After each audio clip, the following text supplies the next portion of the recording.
Si l'on compte en année scolaire, 2018-2019 a été faste sur le plan cinématographique pour la franchise Spider-Man. Entre un film live avec Far From Home au mois de juillet, un autre consacré à son antagoniste Venom en octobre, une apparition dans Avengers Endgame en avril, et un film d'animation en décembre avec Into the Spider-Verse ou New Generation en français si je puis dire, le tisseur de toile s'est illustré par son omniprésence. À y regarder de plus près, si on laisse Venom de côté sachant qu'il n'est qu'indirectement lié à la licence, deux thématiques semblent ressortir. D'une part, l'importance accordée aux univers parallèles, concept qui est d'abord au cœur du film d'animation qui fait se rencontrer plusieurs versions du personnage. Concept qui découle également des déplacements dans le temps des Avengers, créant ainsi des lignes temporelles alternatives. Concept, enfin, qui apparaît dans Far From Home, puisque, sans rien dévoiler ni spoiler, un des personnages visibles dans la bande-annonce nous y est présenté comme venant d'une réalité différente.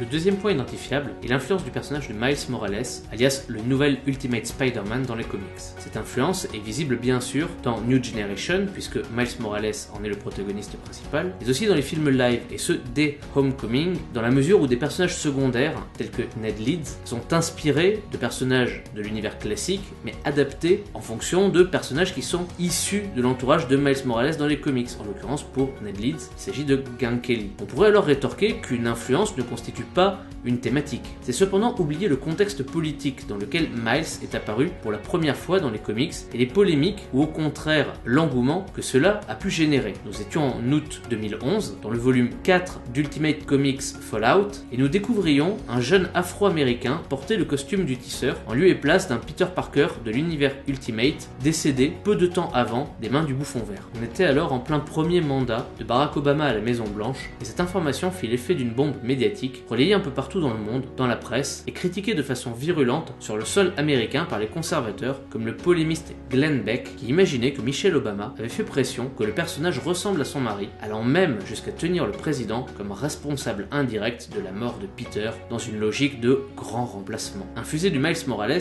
dans des films Spider-Man, alors que les États-Unis sont gouvernés aujourd'hui par un Donald Trump, peut du coup sembler lourd de sens, de symbolique et donc de thématique. Mais si médias et politiques se sont emparés du cas Spider-Man, c'est parce qu'il est l'un des super-héros les plus iconiques, au même titre qu'un Superman chez la distinguée concurrence. Les deux ont en commun des adaptations nombreuses et anciennes sur d'autres supports que les comics, notamment le célèbre dessin animé de 1967 sur ABC.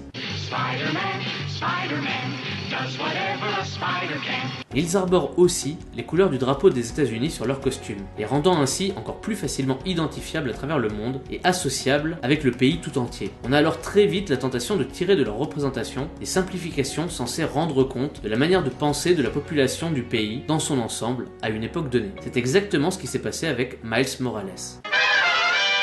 Pour autant, est-il vraiment le Spider-Man de la génération Obama? C'est ce que nous allons chercher à savoir en nous servant d'histoire, de philosophie, d'économie, de géographie ou encore de sociologie, toutes ces sciences qu'on qualifie d'humaines. Mais puisque nous parlerons ici de super-héros, je vous propose d'adapter notre vocabulaire. Bienvenue dans le premier numéro de Sciences surhumaines.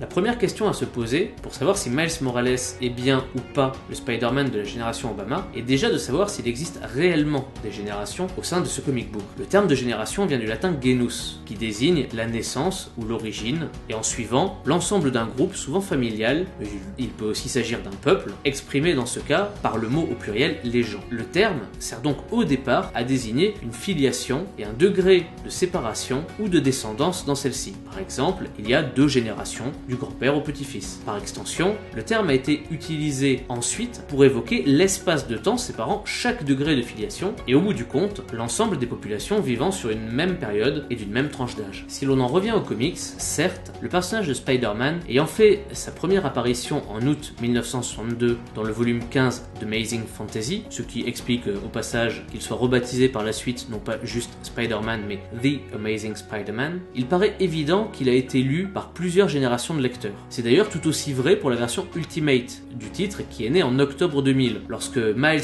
est né en 2011, il y a donc bien quasiment une génération d'écart entre les lecteurs qui ont commencé avec Ultimate Peter et ceux qui ont débuté avec Miles. Cependant, si on se replace dans le contexte de 1962, le scénariste Stan Lee et le dessinateur Steve Ditko ne se projetaient pas forcément aussi loin dans le temps. Les comics avaient connu leur âge d'or à l'époque de la Seconde Guerre mondiale. Superman avait été créé en 1938, Batman en 1939 et une multitude de copies ou d'inspirations avaient rapidement vu le jour en suivant. L'explication de la situation et du contexte de ce Golden Age méritant largement à lui seul un épisode dédié, nous garderons cela pour une prochaine vidéo afin de rentrer suffisamment dans le détail. Ceci étant dit, à la fin de la guerre, le marché s'avère saturé. Trop de super-héros ont été créés et trop se ressemblent. Seules survivent les figures de proue qui ont lancé le mouvement. Superman, Batman, Wonder Woman chez DC, et du côté de Timely Comics, ancien nom de Marvel, seul Captain America survit quelque temps.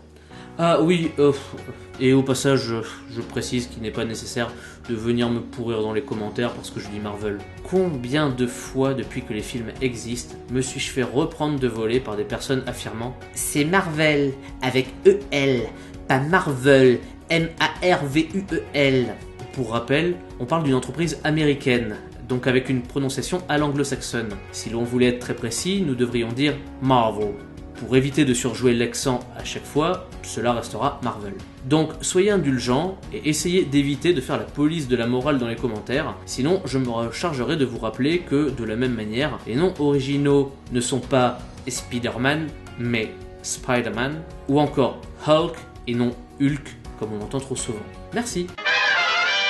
Pour en revenir à la situation d'après-guerre, la mode des comics de super-héros semble être passée, d'autant plus que la publication du livre Seduction of the Innocent du psychiatre Frederick Wartham en 1954 mit le feu aux poudres. Les bandes dessinées en général, pas seulement celles de super-héros, sont présentées comme pouvant exercer une mauvaise influence sur la jeunesse. Elles rendraient enfants et adolescents pervers et violents. Dans un contexte de macartisme, avec une chasse aux sorcières contre les sympathisants communistes, point sur lequel nous reviendrons là aussi dans une prochaine vidéo, les éditeurs semblent décidés à rentrer dans le rang en se dotant d'une autorité commune de censure chargée de surveiller la bonne morale des œuvres du 9e art, la Comic Code Authority, dont on retrouve le sceau d'approbation sur les couvertures jusqu'en 2001 chez Marvel et même jusqu'en 2011 chez d'autres éditeurs comme DC ou Archie Comics.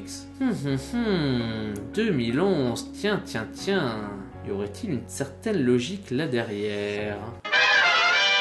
Malgré tout, 2 ans après l'apparition de Seduction of the Innocent, DC tente de relancer sa série des années 40, The Flash, en lançant un ballon d'essai avec Showcase numéro 4, mais en réactualisant le personnage. Il ne s'agit plus de Jay Garrick, mais de Barry Allen. Il n'a plus le même costume, bien qu'il conserve les couleurs rouge et jaune. Ses pouvoirs n'ont pas exactement les mêmes origines, et surtout, le personnage est extrêmement positif. Cela permet à DC de passer entre les mailles de la Comic Code Authority. La relance connaissant un certain succès, ils font de même avec d'autres personnages comme Green Lantern en 1959, toujours dans Showcase. Et cela met la puce à l'oreille d'un responsable éditorial chez Timely Comics, qui est depuis devenu Marvel, le célèbre Stan Lee. À la manière des relances de chez DC, ils tentent de reprendre un vieux concept de chez ce concurrent, des Challengers of the Unknown, et de les adapter en leur donnant une deuxième jeunesse ainsi que des pouvoirs. Il s'agit des 4 Fantastiques, publiés en novembre 1961. D'ailleurs, la Torche Humaine, membre de ce groupe, est une mise à jour d'un personnage Timely du même nom de 1939. Dans les mois qui suivent, Stan Lee continue dans cette logique en reprenant des concepts de la littérature fantastique comme Dr. Jekyll et Mr. Hyde avec Hulk, ou de la mythologie avec Thor en transformant ce personnage en super-héros. Même Ant-Man apparaît d'abord dans un récit fantastique semi-horrifique intitulé The Man in the Ant Hill, c'est-à-dire l'homme dans la fourmilière, au numéro 27 de Tales to Astonish, avant de revenir 8 épisodes plus tard en super-héros dans la même série. Mais pour se démarquer de DC et de ses personnages très, voire trop positifs, tout en volant sous les radars de la Comic Code Authority, Stan Lee décide de donner des limites, voire des handicaps à ses personnages, créant ainsi les fameux super-héros à problème, propres à Marvel. Ainsi, Tony Stark ne peut sortir de son armure d'Iron Man dans les premiers épisodes. Donald Blake, lorsqu'il ne prend pas l'apparence de Thor, est infirme, et Bruce Banner doit tout faire pour ne pas se mettre en colère au risque de tout détruire une fois transformé en Hulk. Ces héros à problème ont comme avantage de ne pas être invincibles, ce qui les rend plus proches des lecteurs et facilite l'identification. Cependant, Tony Stark reste un industriel milliardaire, et Hank Pym, Reed Richards ou Bruce Banner sont des scientifiques de génie, adultes qui plus est. C'est là que la création d'un Peter Parker prend tout son sens. Le but est de créer un personnage plus proche encore de ses lecteurs. Au début du comic, il est encore lycéen, ce qui le place dans la même tranche d'âge que ceux qui suivent ses aventures. L'acquisition de ses pouvoirs conduisent à des changements d'ordre physique, qui peuvent être aisément comparés à ceux qui s'opèrent à la puberté. Peter est en outre un gentil garçon, très bon élève, mais timide et très en retrait. Cela fait de lui, selon les standards de l'époque, un nerd ou un geek. Au début des années 1960, les deux termes sont utilisés dans des sens similaires. Le mot nerd signifie littéralement ringard et servait à désigner de façon moqueuse un intellectuel qui ne serait pas cool dans le vocabulaire courant des années 50. Le mot geek, lui, trouve son origine dans les langues germaniques du Moyen-Âge pour désigner un fou, celui qu'on met en avant lors des cérémonies de carnaval. Le terme arrive aux États-Unis et en particulier à New York par le biais des migrations néerlandaises, New York s'appelant à l'origine New Amsterdam. Il sert au départ à désigner des individus en décalage avec les normes sociales, ne parvenant pas à s'intégrer dans des groupes au sein de la société. L'expression est particulièrement popularisée par l'auteur Truman Capote dans les années 20 et 30 puisqu'il l'utilise pour parler d'hommes solitaires, négligés, tout le temps pris dans leurs pensées. Le développement des calculatrices puis des ordinateurs dans les années 60 conduisent les deux termes à se rapprocher pour parler des élèves forts en maths, aimant les sciences et la technologie. Souvent, ces personnes étaient vues comme passionnées par tout ce qui pouvait les stimuler intellectuellement et les détacher du quotidien. Dans le cadre scolaire, il n'y avait qu'un pas qui fut vite franchi pour voir ces mêmes individus comme des amateurs d'univers fictifs et donc de comics. De ce fait, Peter est dès le départ pensé comme un personnage proche de ses lecteurs qui partagent leur quotidien et en particulier leurs difficultés. Si l'on se replace dans le contexte général des comics depuis les années 40, on comprend donc que Stan Lee essaie de reprendre des recettes qui ont marché pour DC dans les années 50 en tentant de rapprocher le plus possible ces personnages de ses lecteurs. Dans un marché qui avait considérablement réduit la voilure de la production super-héroïque pendant 15 ans, rien n'est moins sûr en 1962 que de voir le personnage et la série suivre et survivre pendant plusieurs années. Le premier Spider-Man, le Peter de 1962, était bien un personnage ancré dans son temps, dans sa génération. On ignorait alors si cela allait se poursuivre. Au point que, si l'on analyse les 25 premières années du personnage, on s'aperçoit que celui-ci n'a que peu évolué. La recette a fonctionné, on ne l'a donc pas modifié ou à la marge. Peter quittant le lycée pour la fac, mais il semble rester un éternel étudiant de première année. Et si on se projette à plus long terme, on s'aperçoit que c'est ce que Brian Michael Bendis, le scénariste et créateur d'Ultimate Spider-Man, voulait aussi pour sa version de Peter dans les années 2000. Pendant 10 ans, Peter n'a pas quitté le lycée, il n'a même pas changé de classe. Et cela était assumé car Bendis se plaçait dans l'héritage et la logique du Spider-Man des origines. Il a, en entretien, expliqué à plusieurs reprises que si cela fonctionnait avec un Bart Simpson qui restait un éternel enfant de 10 ans, pourquoi cela ne marcherait-il pas avec Peter?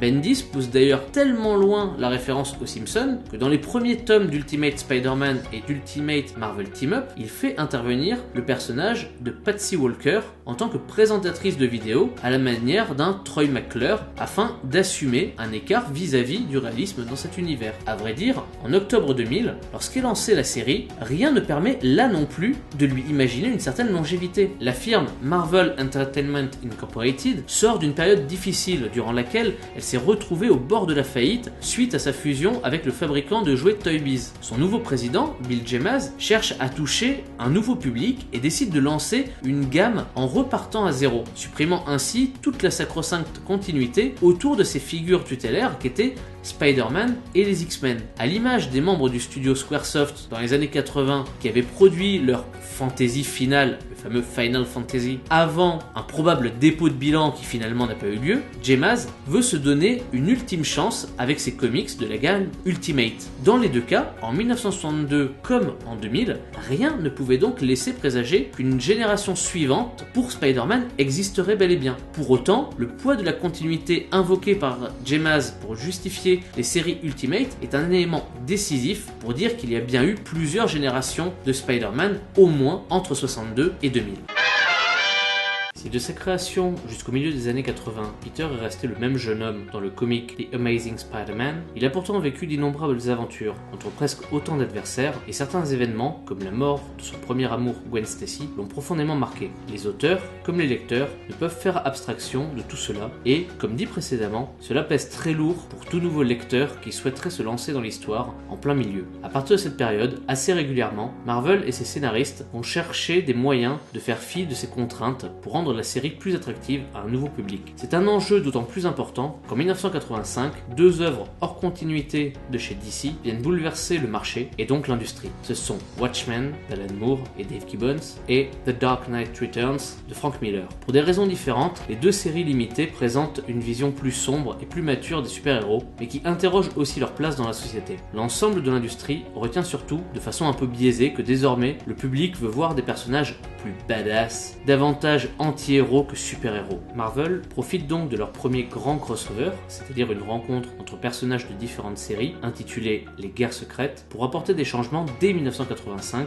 de manière à durcir leurs héros. Pour Spider-Man, cela se traduit par l'acquisition d'un nouveau costume noir, tout à fait dans l'air du temps, qui s'avère être un organisme symbiotique extraterrestre lui apportant de nouveaux pouvoirs. Mais cette modification est de courte durée, Peter se débarrassant finalement du costume, qui devient dans la foulée le personnage de Venom dont nous parlions un peu plus tôt. 10 ans plus tard, rebelote. Marvel repart en chasse de nouveaux lecteurs, cette fois-ci avec un tout nouveau personnage du nom de Ben Reilly. Ce dernier est un clone de Peter, qui a pris le prénom de son oncle, Ben Parker, et le nom de famille de sa tante, May Reilly. Par une pirouette scénaristique, on fait croire au lecteur et au protagoniste que Ben est en réalité l'original et Peter le clone. Cela est censé simplifier les choses. Peter avait une relation bien établie avec sa petite amie Mary Jane, qui devient même sa femme. Celle-ci tombe enceinte, alors que Peter termine enfin la fac, tout en faisant le deuil d'une tante May que l'on croit morte. Clairement, il devient difficile pour les jeunes lecteurs de retrouver désormais leurs préoccupations dans celles de Peter.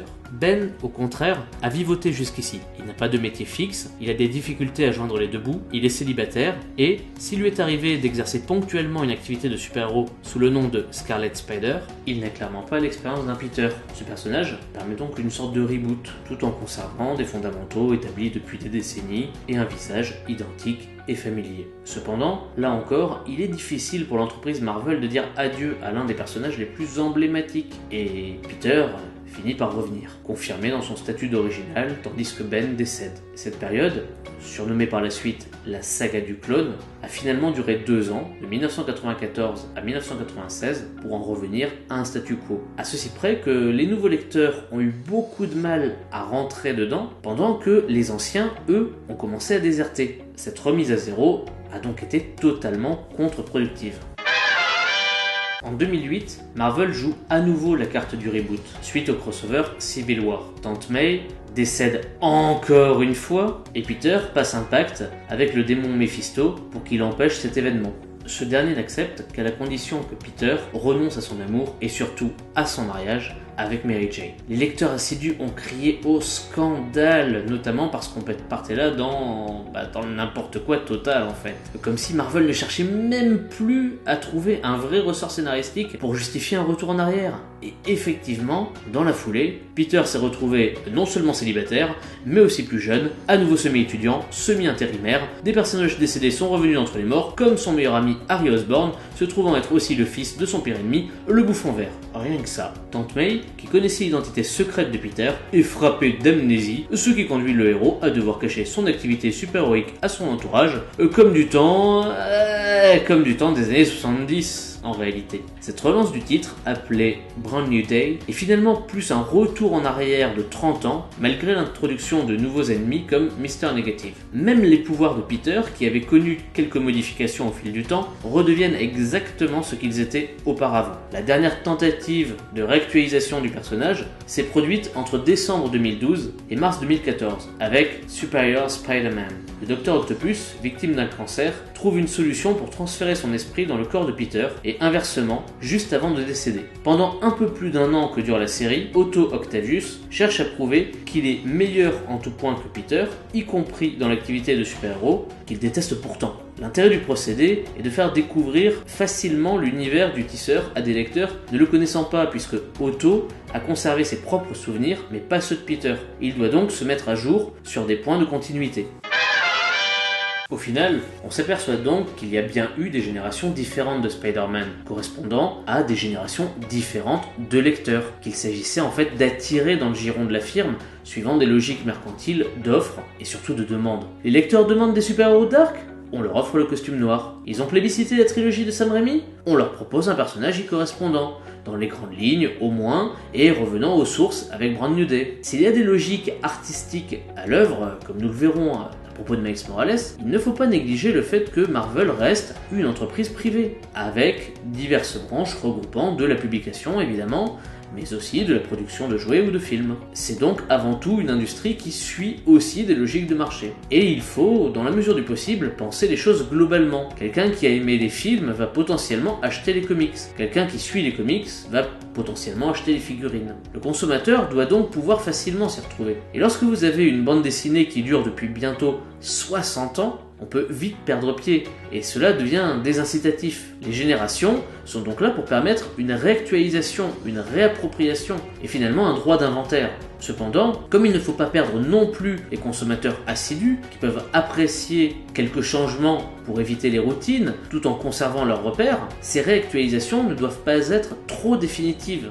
Le costume noir a duré 1 an et demi, la saga du clone 2 ans, Superior Spider-Man 1 an. Après, on en revient souvent à la situation initiale, moyennant quelques adaptations. Et afin de couvrir toutes les générations de lecteurs, on peut constater que ces modifications interviennent à peu près tous les 10 ans. Un peu comme ce qui s'est passé dans l'univers Ultimate avec Miles Morales apparu en 2011, alors qu'Ultimate Peter Parker avait fait ses débuts en 2000. C'est en fait en arrière-plan qu'on constate le plus ces adaptations au goût nouveau du public, mais aussi à ses références.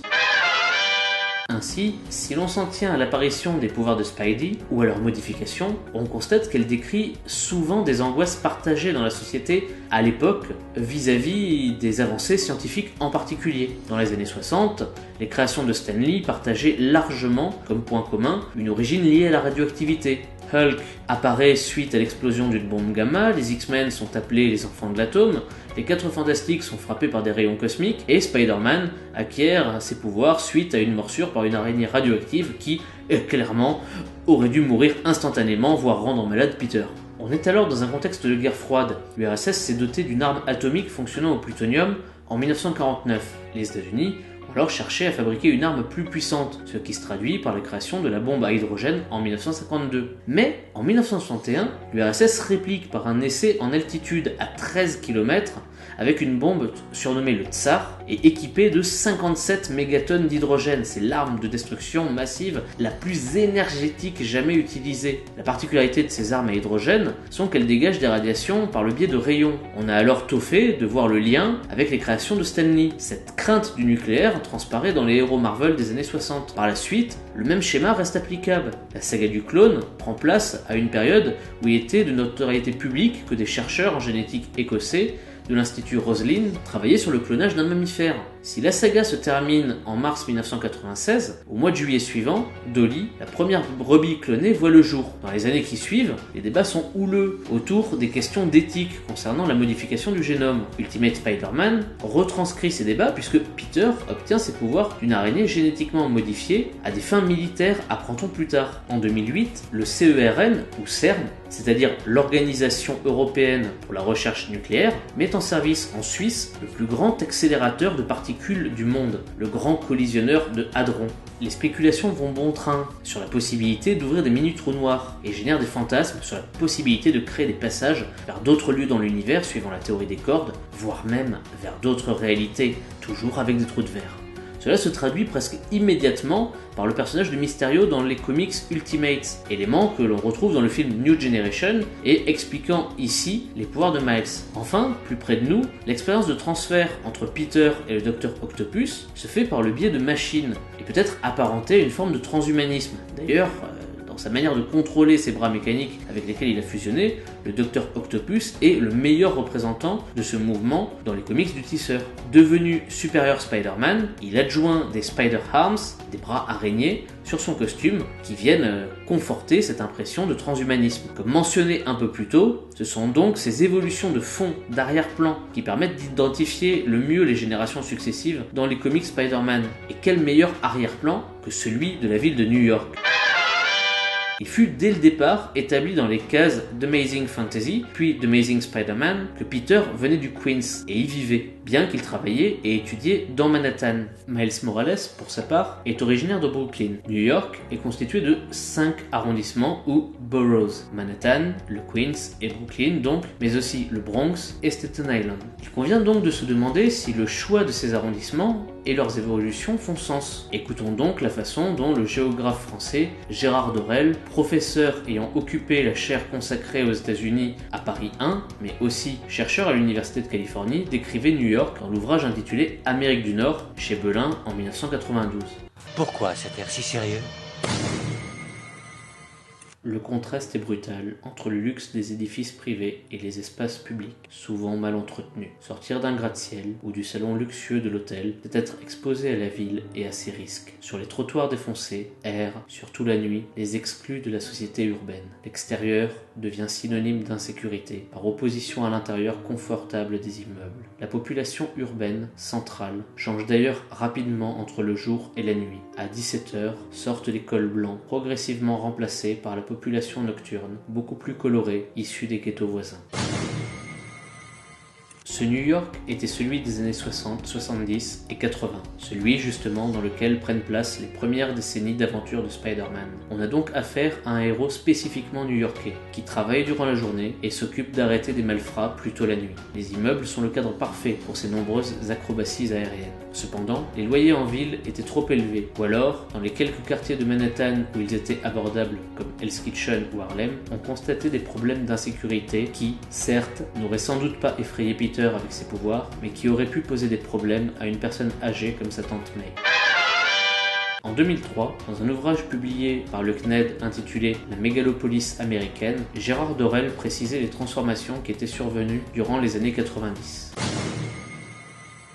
Dans toute la mégalopole, les centres-villes ont terriblement souffert du départ des classes moyennes et des entreprises vers les banlieues. Les municipalités doivent subvenir aux besoins grandissants de leurs habitants trop pauvres pour déménager et dont le nombre ne cesse de gonfler avec l'arrivée de nouveaux immigrés.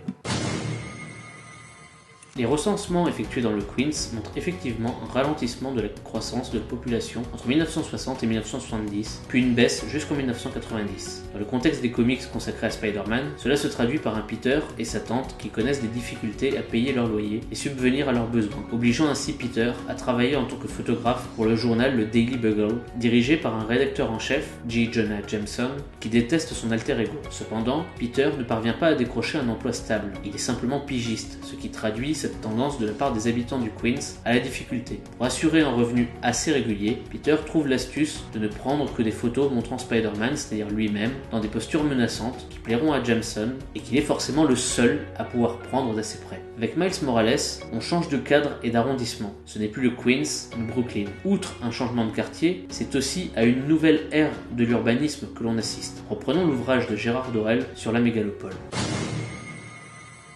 La reconquête des centres, signalée par de spectaculaires opérations de gentrification, exclut de fait les populations qui s'y étaient réfugiées. La population aisée, partie en banlieue, revient dans ces centres où il bénéficie d'une exceptionnelle vie culturelle et artistique. Mais ces quartiers rénovés n'ont fait qu'accentuer les contrastes avec les espaces restés à l'abandon.